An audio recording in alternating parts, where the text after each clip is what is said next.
Welcome to Good Advice Givers, the podcast where real stories meet real solutions. Whether you're leveling up in life, navigating your hustle, or simply looking for wisdom that works, you're in the right place. We bring you straight talk, actionable tips, and uplifting conversations to help you grow in mindset, money, and motivation. Don't just listen, tune in weekly, download your favorite episodes, and if you love what you hear, donate to support the mission. Your support helps us keep sharing the good advice that changes lives. We're building a community of thinkers, doers, dreamers, and believers, and we want you in it. From interviews with entrepreneurs and creatives to personal reflections on real-world challenges, every episode is packed with practical value. Ready to grow with us? Let's get into it. Hey, ever start to think about how much can be crammed into, well, just a single date on the calendar?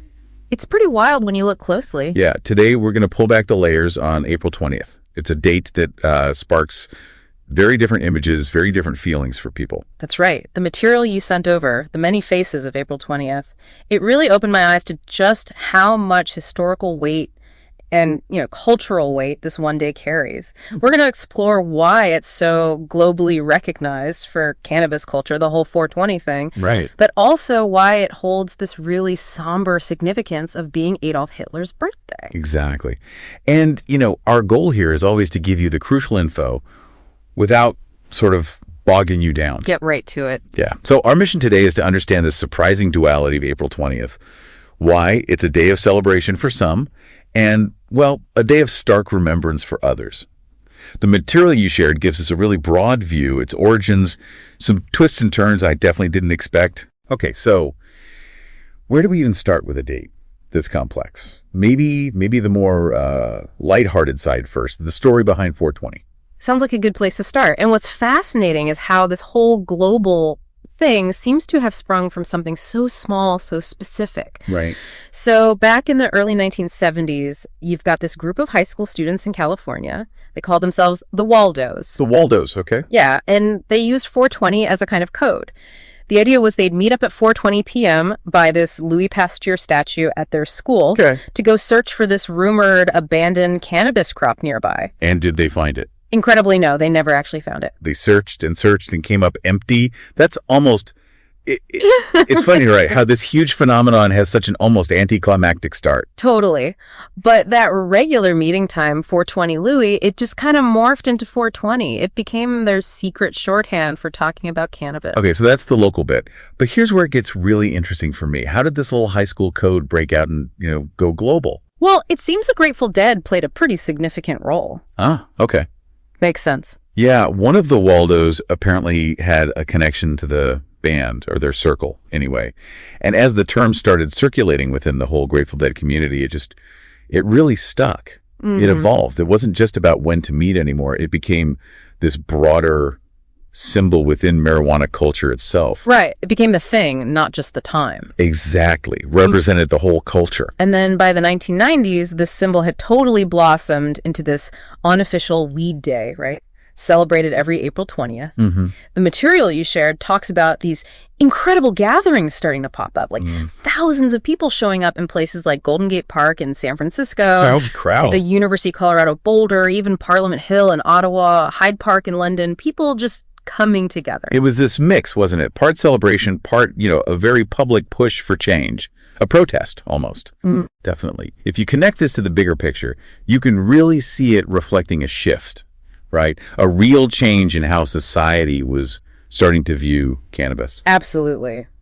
Those big, visible gatherings were a powerful demonstration. It showed a growing movement that was pushing for legalization, celebrating what many saw as the plant's benefits. Okay, now fast forward to today. Things have changed a lot. We've seen legalization happen in many places, U.S. states, Canada, Uruguay, Malta. How has that massive shift influenced the way 420 is well observed? Well, what's intriguing, I think, is this transition. It went from something that felt a bit like civil disobedience. Right, like sticking it to the man. Kind of, yeah. To something much more mainstream, Right. Now, don't get me wrong, advocating for policy reform is still a key part of April 20th. Okay. You've got groups like MPP Marijuana Policy Project and NORM-LML, the National Organization for the Reform of Marijuana Laws. They're still actively using the day to push for things like federal legalization in the U.S. or addressing the, frankly, huge racial disparities in cannabis arrests. That's crucial work. Absolutely, and expungement, getting records cleared. But alongside that activism, we've seen this huge surge in commercial activity. Oh, yeah. The material you put together really hits that hard. It feels like every cannabis company, dispensary, heck, even companies that have nothing to do with cannabis are trying to, tap into the 420 buzz. Totally. Discount deals, limited edition products, sponsored events. Even fast food places making jokes about the munchies, right? Exactly. It's everywhere, which, raises this important question with all this commercial stuff. Is the original spirit, the activism, getting lost? Yeah. Diluted, maybe? Some longtime advocates definitely feel that way. But, others might argue it's just a sign that cannabis is becoming more accepted, more normalized. Well, it's complicated, a definite evolution. Absolutely. Okay, so let's take a sharp turn now, a really sharp one, to the other major association with April 20th, Adolf Hitler's birthday. It's a jarring contrast, to say the least. It is. Very jarring. Born April 20th, 1889. Hitler's legacy is just one of immense devastation. His central role in starting World War II, orchestrating the Holocaust. The systematic murder of over 6 million Jews. Yes. It casts this incredibly long, dark shadow over the date. In many historical contexts, academic contexts, it's just a solemn reminder of, the terrible consequences of unchecked hate and totalitarianism. And disturbingly, the material you shared points out how April 20th has actually become a focal point for neo-Nazi and white supremacist groups today. Yeah, they try to use it. They see it as a symbolic day for rallies, for spreading their hateful messages. It really is. And what's particularly troubling is how this date has been linked, however indirectly sometimes, to acts of violence. Yeah. Most notably, the Columbine High School massacre. Right, 1999. Tragically, it happened on Hitler's birthday. And while, as the material notes, a direct link proving the shooters were neo-Nazis wasn't definitively established. Right, it wasn't clear-cut. The timing itself just led to so much speculation, didn't it? Yeah. About their motivations, maybe wanting shock value. Exactly. It added another layer of horror to an already horrific event. It's a chilling connection, even just to consider. It really is. The information you provided also touches on how the world responds to this misuse of April 20th. Yeah. Particularly in Germany, where, any public display or a positive mention of Hitler is illegal. Yeah, strict laws there. And organizations like the Anti-Defamation League, the ADL, they actively monitor for hate group activity around this time. And Jewish organizations often use the date for Holocaust education efforts. Right. Kind of counter-programming the hate. Precisely. It really brings that stark duality of the date right into focus, doesn't it? On one hand, you have this growing, global, often cheerful celebration around cannabis. Yeah. And on the other, a date that carries immense historical pain and is actively exploited by groups promoting hate. It really makes you think, how can one single day hold such wildly different meanings for different people? It's kind of mind-bending. And the material you compiled, it actually looks at other notable events and birthdays on April 20th, too, which was quite a surprise. It is a surprisingly busy day. When you look beyond those two, dominant narratives, you find this really diverse mix. Like who? Well, people born on April 20th include George Takei. Oh, wow. Sulu. Yeah. Jessica Lange, Carmen Electra, the amazing musician Tito Puente. Quite the list. And historically, the first known performance of Shakespeare's Macbeth in 1611. No kidding. Yep. Freedom of religion being granted to Jewish people in New Amsterdam back in 1657. The Apollo 16 moon landing in 1972. And Columbine, of course, in 1999. Right. It really challenges the idea that this date is only about cannabis or only about Hitler. It's much more layered. Yeah, it throws a real curveball into how we think about why certain dates become so significant, doesn't it? Okay, let's circle back to how 420 itself has evolved more recently. The material you shared really emphasizes how deeply connected it's become with this massive, multi-billion-dollar cannabis industry. Oh, absolutely. What started as this sort of underground counterculture thing has now been fully embraced by corporations, by influencers. We're seeing slick marketing campaigns, big sponsored events, even, as we said, non-cannabis brands trying to get a piece of that cultural cachet. Trying to seem cool, basically. Pretty much become a major marketing moment on the calendar. But The information you provided also makes it really clear that the activism hasn't just vanished under all that commercial gloss. Not at all.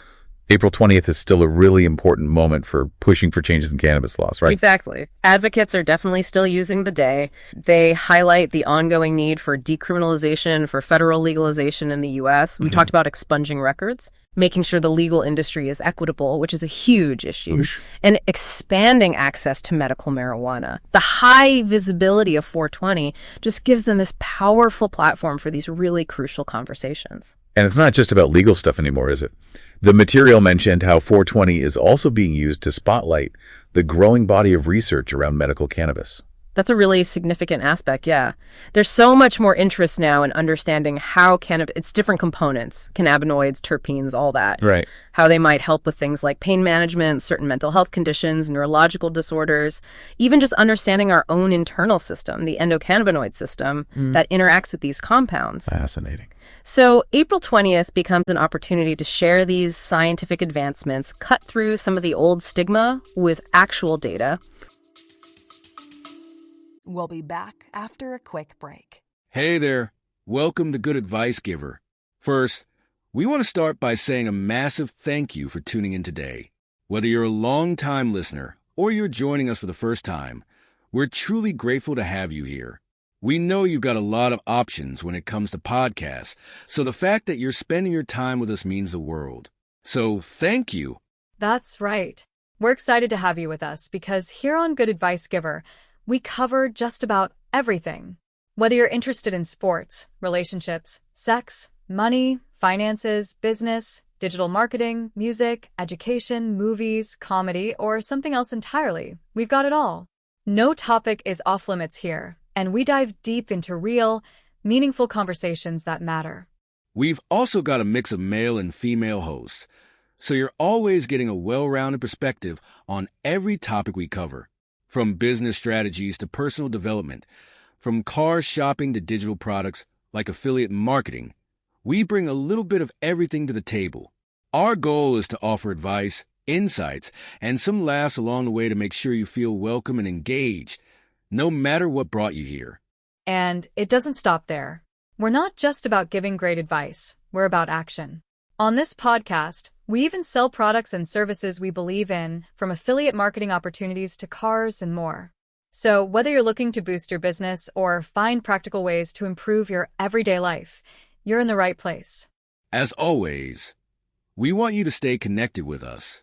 Be sure to download this episode so you can listen anytime, anywhere, whether you're commuting, working out, or just relaxing. And while you're at it, follow us on social media. We're on Instagram, Facebook, Twitter, you name it. That's the best way to stay in the loop for upcoming episodes, behind-the-scenes content, and even giveaways. And don't forget to subscribe to our YouTube channel. We're posting extra content there, including video podcasts and deep dive discussions you won't want to miss. Be sure to like, comment, and subscribe, and let us know what topics you want to hear more about.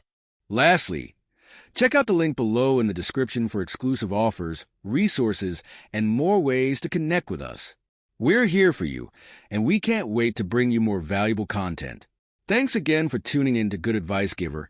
Let's get started.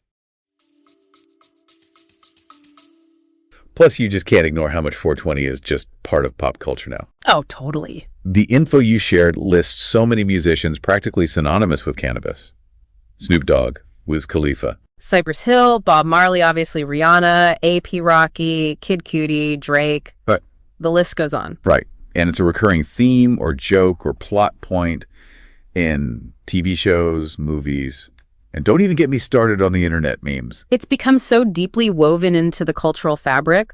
All those mentions, whether it's in song lyrics or, a funny scene in a movie, they all contribute to the ongoing normalization of cannabis. And it just further cements 420's place in the mainstream consciousness. Now, this next part of the material you put together I found really interesting.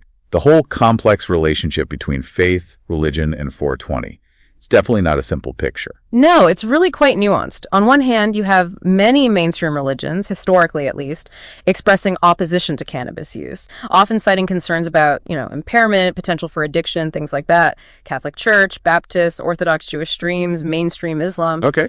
But then you also have religious traditions with really deep historical connections to the plant. Like Rastafarianism.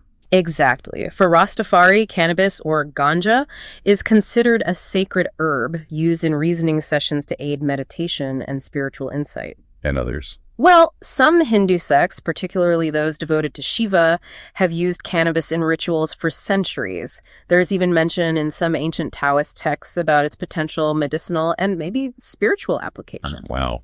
It really highlights the incredibly varied ways humans have interacted with this one plant throughout history across totally different belief systems. It does. And the material you shared points out that there's actually an increasing amount of dialogue happening now between different faiths. About what? About the ethical considerations of cannabis legalization, particularly around social justice, criminal justice reform. Tying back to those disparities we mentioned. Exactly. It's a really important conversation to be having, especially considering how past drug policies have disproportionately harmed certain communities, often communities of color. So, taking this global now, how does all this play out around the world? The information you compiled gives a bit of a snapshot, right? How 420 is observed or maybe not observed in different countries. Yeah, it varies quite a bit, as you'd expect. In Canada, for instance, where cannabis is fully legal nationally, Right. Point 420 has become quite a large community gathering day. It's part celebration, part still a moment for political engagement, talking about how the legal system is working or not working. Okay. What about the Netherlands? Amsterdam's famous for its coffee shops. Interestingly, they don't have huge formal 420 celebrations in the same way, but they definitely see an uptick in cannabis-related tourism around that time. It's more of an ongoing culture than a single peak day, perhaps. In Jamaica, given the Rastafari connection. There, it tends to blend more seamlessly with Rastafarian spiritual practices. It doesn't have the same kind of commercial recognition you see in North America. In Germany. In Germany, the focus tends to be more on policy reform discussions and highlighting advancements in medical cannabis, which is legal there. Gotcha. And then there are places where it's completely different. Oh, yeah. Countries with emerging cannabis economies, maybe like Mexico or Thailand or South Africa, they might be slowly seeing 420 introduced as a concept. But in nations with very strict drug laws, Singapore, Saudi Arabia were mentioned. Yeah. Even acknowledging 420, certainly celebrating it publicly, could carry really serious legal consequences, punishable offenses. It really just demonstrates how much local cultural norms and, crucially, the legal framework shape the meaning and the actual observance of this date globally.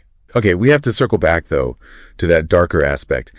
It feels unavoidable. The tragic connection to the Columbine massacre and the way extremist groups have sort of co-opted April 20th. This is a really critical piece of the puzzle if you want to understand the full weight of April 20th. The Columbine High School shooting was just horrific, a generation-defining tragedy for many. Absolutely. And the fact that it occurred on Adolf Hitler's birthday just immediately led to this intense speculation about the shooter's motivations. Were they neo-Nazis? Was the date deliberate for that reason? Even though, as we said, that direct link wasn't definitively proven. Correct.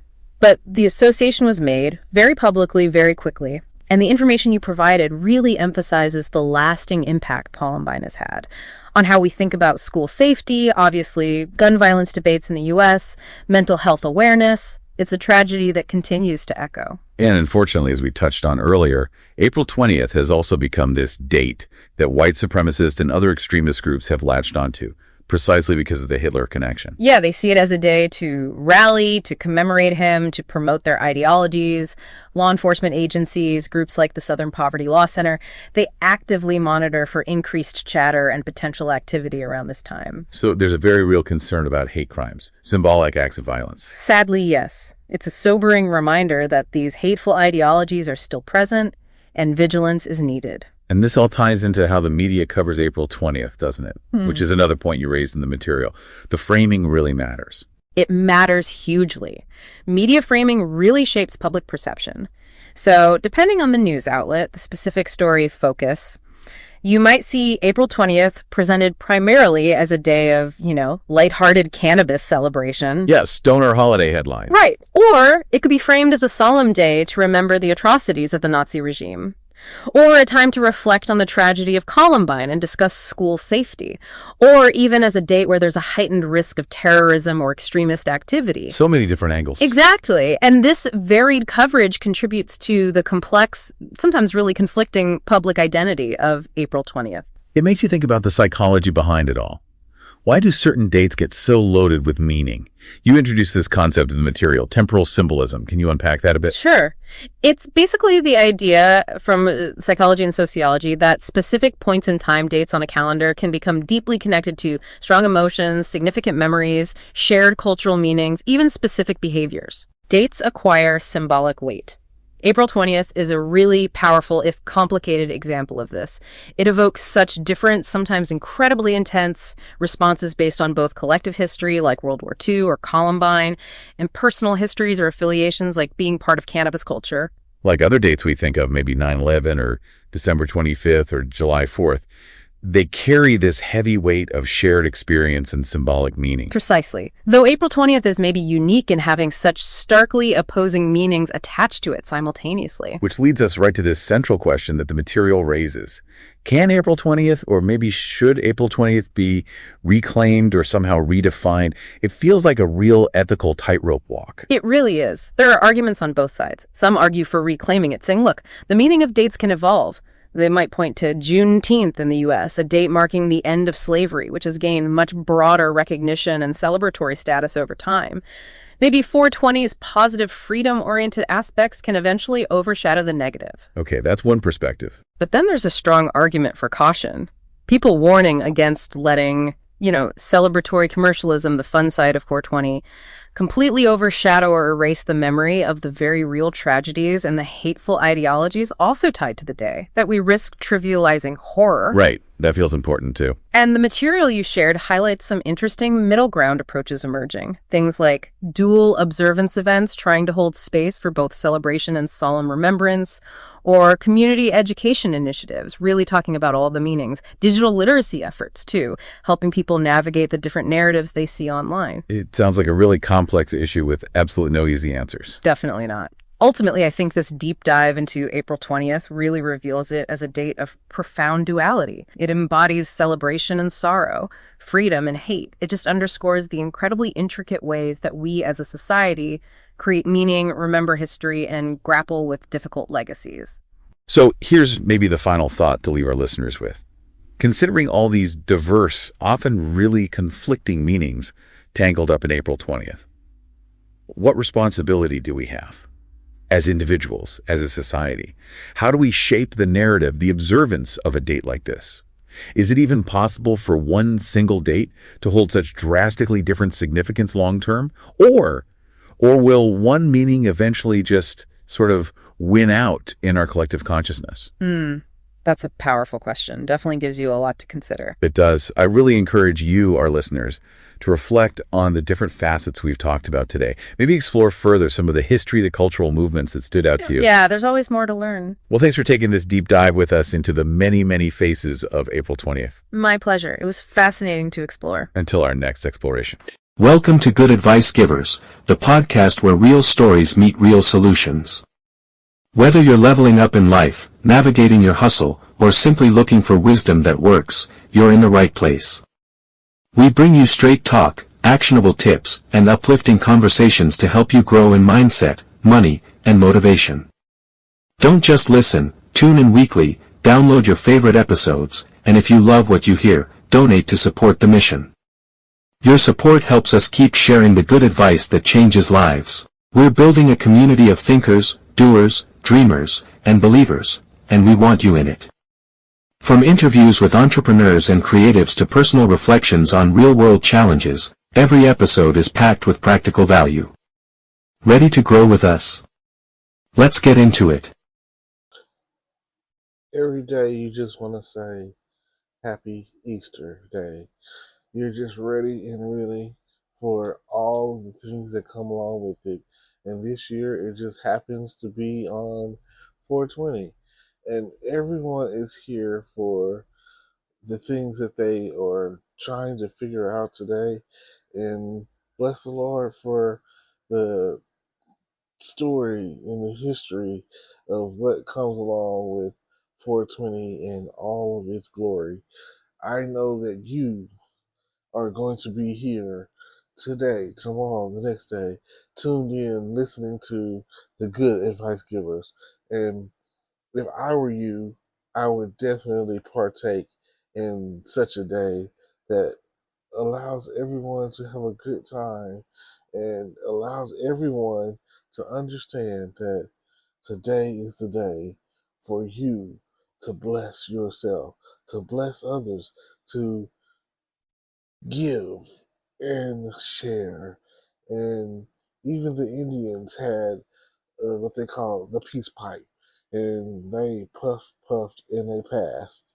Now, if you were going to celebrate today, 420, make sure that you do it so in moderation. Do it well.